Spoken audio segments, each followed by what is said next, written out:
Remember when I made a booktube channel like a year ago and then didn't really touch it? Guess who's back?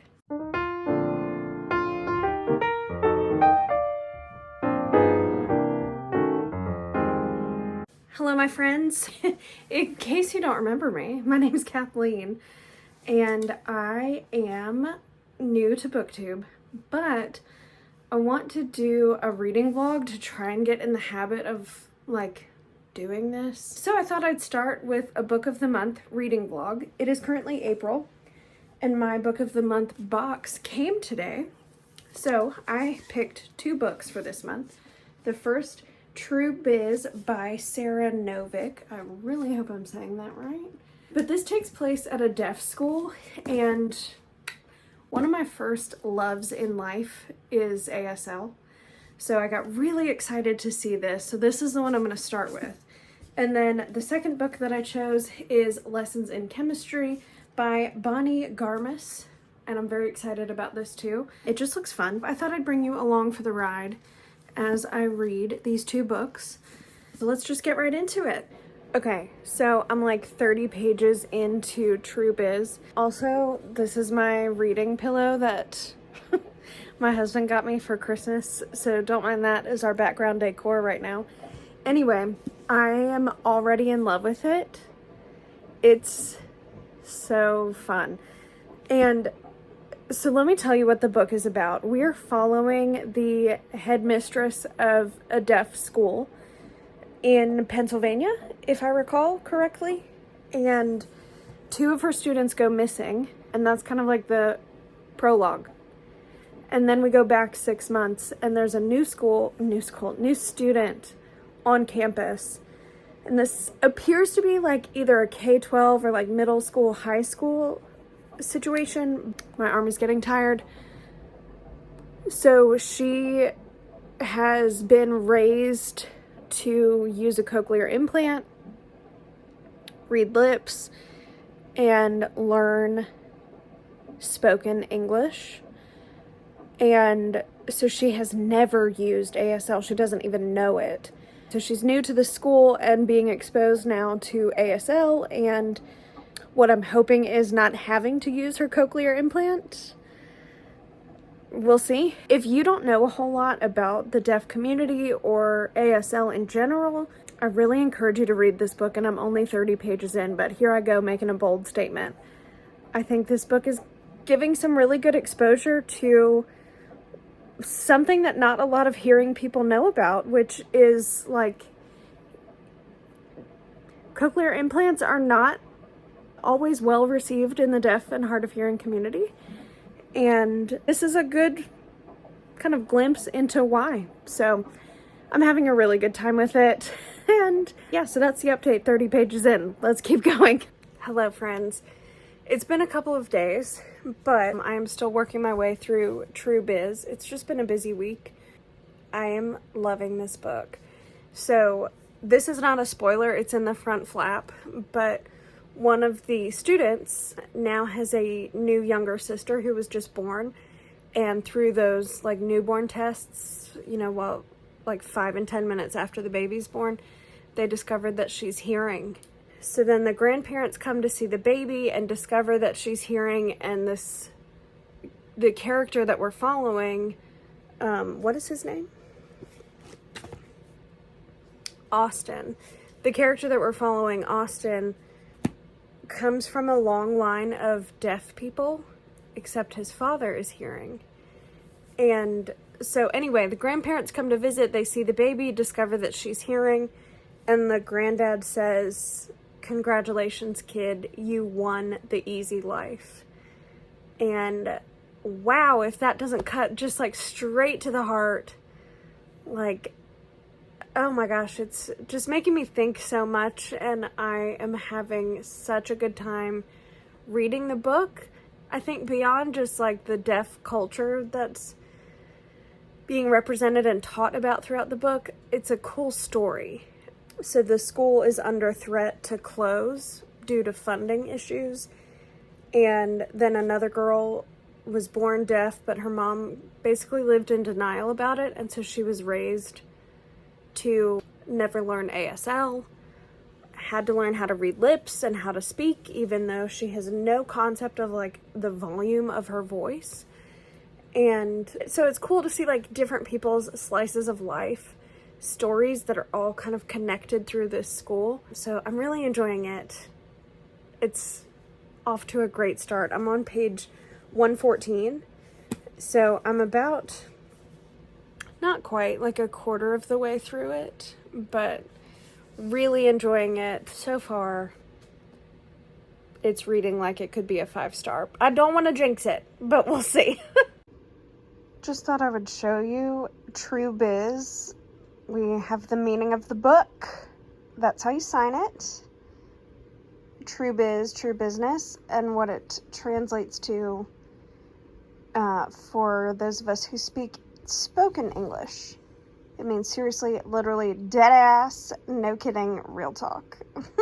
I just loved this. And there's all kinds of little idioms that we say in English and how they use that in ASL. I love it.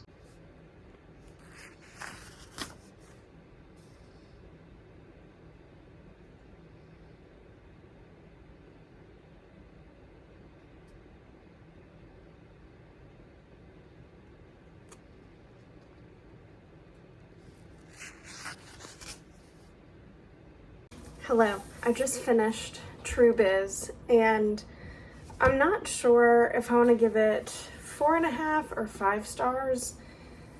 The ending was not exactly what I wanted it to be, but at the same time, it wrapped things up really well. I don't know, but so I think I want to sit on this for a little bit before I give it a definitive rating. But I'm leaning between 4.5 and 5 stars. It was a great book. I loved it. I loved the experience of it. I loved the education that she kind of weaved throughout the end of some of the chapters, talking about some history of ASL and Black ASL and discrimination within the deaf community. Oh, it was just fascinating. I really recommend this book. Please pick it up if you haven't already. And so, with that said, now it's time to get to our second book of the vlog, Lessons in Chemistry. Jamie B. Golden greenlit this book on the podcast, so I have very high expectations, but we'll see. So I'm about to go get something for dinner because I don't feel like cooking, and my husband is not home, so I'm trying to decide what I want. I don't know what, but I know I need to get gas, so I'm trying to think of my options to and from. Anyway, so I'm gonna go figure out dinner, and then we'll start on this book tonight, and I am very excited. Hi, back with another update. I think I'm going to give True Biz 4.5 stars. It was really good. I think the ending could have been stronger, but overall, I thoroughly enjoyed it. Highly recommend. Exciting turn of events.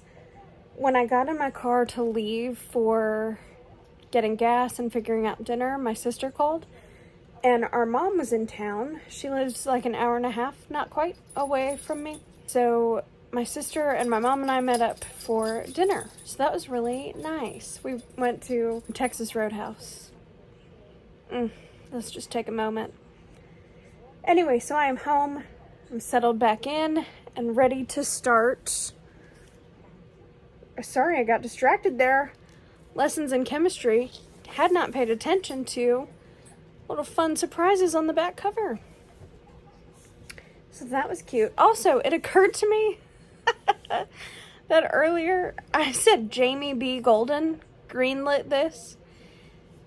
That's her Instagram handle, but she does not go by Jamie B. I don't know why I said it that way, but Jamie Golden greenlit this on the podcast last week. So I'm really excited to get into it.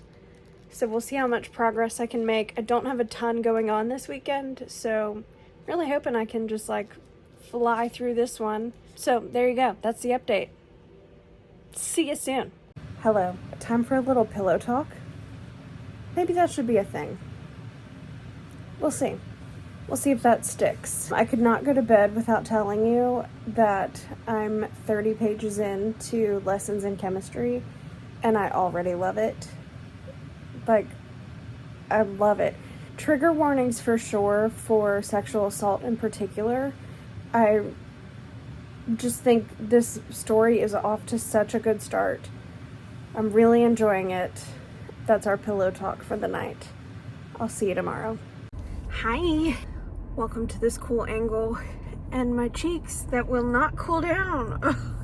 I have made a little more progress in Lessons in Chemistry, and man, this book is really going in on some heavy topics. Like, there's some more trigger warnings. I don't want to give away too much. I really like the book though. It's a good, like, moving story. I really like the main character, Elizabeth. She's just like a woman ahead of her time, you know? Because this book is taking place in the 50s and 60s. And a woman in science who is trying to, like, make a professional goal for herself and having to go against, like, men and being accused of working her way to the top by more or less, like, favors.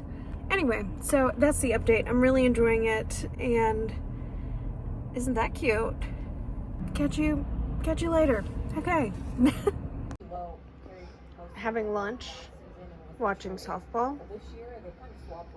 Got a couple of hungry dogs who would like a bite. Okay, this is not book related, but I just cooked dinner. I should have showed you earlier, but here's the deal. My favorite way to cook rice is in the Instant Pot, but our Instant Pot died a couple of months ago and we haven't replaced it yet. So every time I make rice on the stovetop, it does not come out good. Like, it's always crunchy. And I found this new recipe for rice that I wanted to try to give it a little more flavor. I just made it and it came out so crunchy. But it's like garlic Parmesan rice. So you cook the rice with the garlic and some butter and blah, blah, blah. And then you add the Parmesan at the end. Well, I should have tasted it before adding the Parmesan, because it's, like, significantly crunchy. Not the kind of crunchy like you might get from Chipotle where you're like, I can deal. No, this is like, did it cook at all? So I'm irritated. But the chicken came out fantastic. And the green beans are Old Faithful, good as always. Not a total fail, but like a semi-fail. And I'm not happy about it. But it's okay. So if you have any tips or tricks about cooking rice, please pass them along.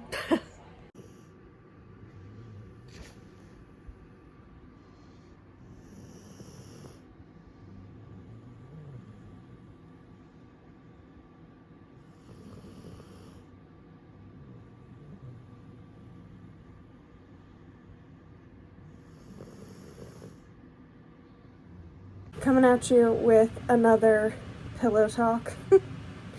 This book is so good.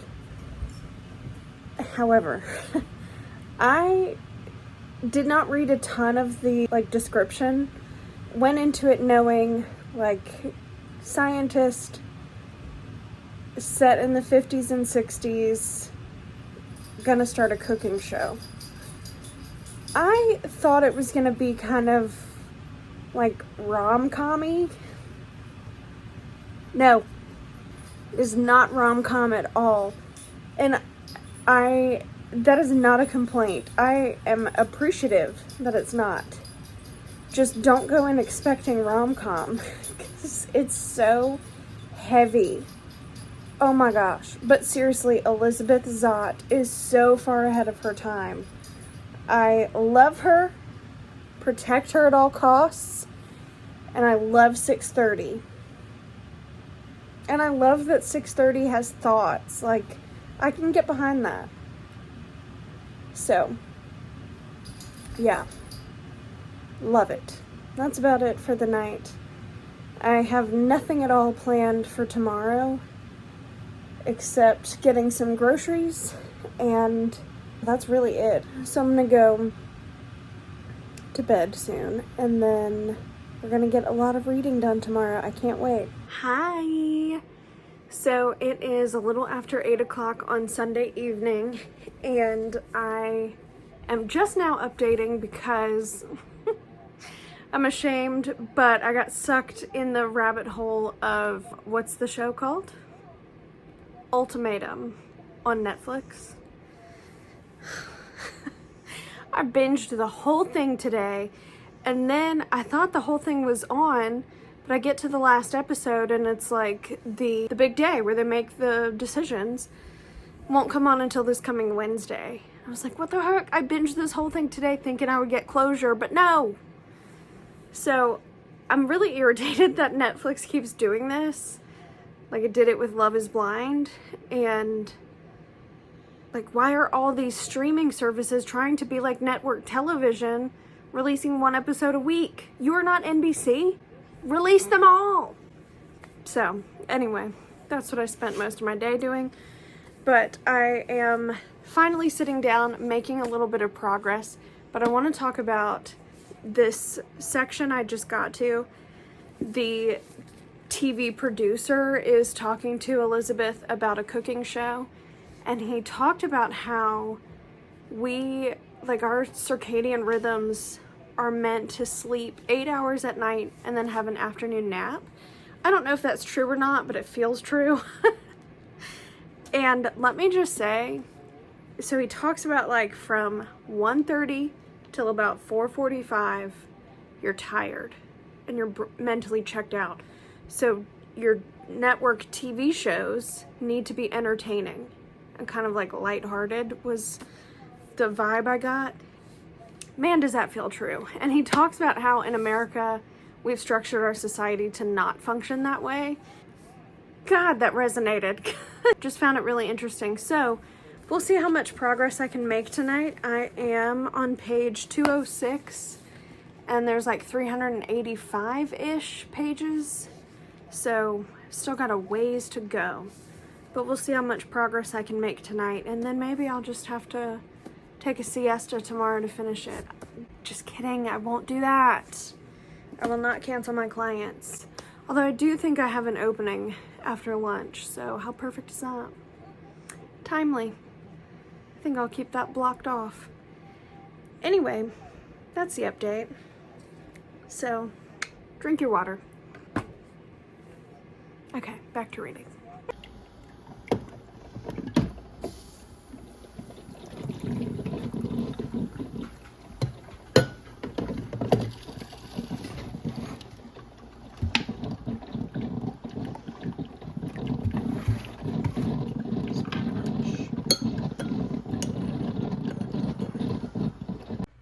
Hello, my friends. Somehow it's Monday again, and I don't approve, but I'm on my lunch break and am reading, and she gets to this episode of her cooking show where she's going to make something with eggplant, and she's talking about how eggplant is super bitter, and she's trying to like figure out how she wants to word this. So she says, to remove its bitterness, and then she stopped abruptly, turning the vegetable over in her hands as if she wasn't at all satisfied. Let me rephrase. To guard against eggplant's tendency toward bitterness. She stopped again and exhaled loudly. Then she tossed the eggplant aside. Forget it, she said. Life is bitter enough. She turned and opened a new cupboard behind her, withdrawing all new ingredients. New plan, she said. We're making brownies. That is my kind of girl. Like, yes. Life is bitter enough. Let's make some brownies. I am here for it. So, anyway, all that to say, I continue to love Elizabeth and think she is so far ahead of her time for a woman in the 60s. And I love this book. Oh, I didn't realize I was recording. That's nice. I just finished Lessons in Chemistry. 5 stars, without a doubt. Like, oh my gosh. I absolutely loved this book. Elizabeth might be like a favorite character of all time. I'm just gonna be real bold here and say that this might be a top favorite of the year. I'm claiming it. What is today? April 11th. Claiming it, at least in the top 10. Oh, I loved this book. Oh my gosh, highly recommend. So please go pick it up. But with that said, I have finished my book of the month reading vlog. 4.5-star book, 5-star book. It was a great month for book of the month. I think that's it for me today. I hope you're all having a lovely day or night, whatever time it is where you are. And please be sure to like and subscribe and hold me accountable to recording and taking this channel seriously, because this was a lot of fun to vlog. So I'm really excited. Y'all take good care, drink some water, read a good book. I'll see you next time.